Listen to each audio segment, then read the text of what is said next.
রাজধানীর পল্লবীতে ৮ বছরের শিশু রামিসা আক্তারকে ধর্ষণ ও হত্যার ঘটনায় করা মামলার রায় আজ ঘোষণা করা হবে। গত বৃহস্পতিবার ৪ জন যুক্তিতর্ক উপস্থাপন শেষে ঢাকা মহানগর শিশু সহিংসতা দমন ট্রাইব্যুনালের বিচারক মাসরুর সালেকিনের আদালতের রায় ঘোষণার জন্য এই দিন ধার্য করেন।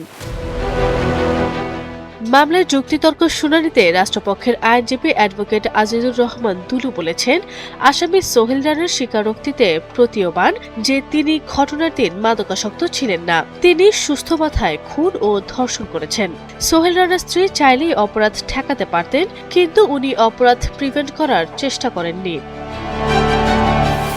এর আগে যুক্তিতর্ক শুনানিতে প্রথম আসামি সোহেল রানার স্ত্রী স্বপ্না উদ্ভট আচরণ শুরু করেন।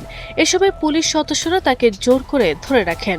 পরিস্থিতি নিয়ন্ত্রণে এক নারী পুলিশ কনস্টেবল থাপ্পড় মারার ভয় দেখান। এরপর স্বপ্না অনবরত কান্না করতে থাকেন।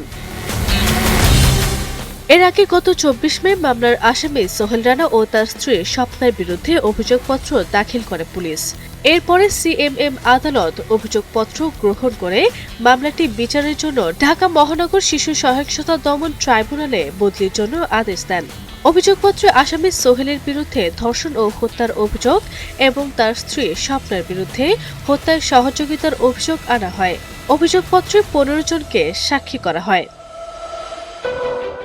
মামলার এজাহার থেকে জানা গেছে, রামিসা পপুলার মডেল হাই স্কুলের ৩য় শ্রেণীর শিক্ষার্থী ছিলেন। গত মঙ্গলবার ১৯ মে সকাল ৯:৩০টার দিকে ঘর থেকে বের হলে স্বপ্না তাকে কৌশলে নিজেদের ফ্ল্যাটের ভেতরে নেয়। ওই দিন সকালে ১০:৩০টার দিকে রামিসাকে স্কুলে নেয়ার জন্য খোঁজাখুঁজি করতে থাকেন তার মা। এক পর্যায়ে আসামির ফ্ল্যাটের সামনে শিশুটির জুতা দেখতে পান তিনি।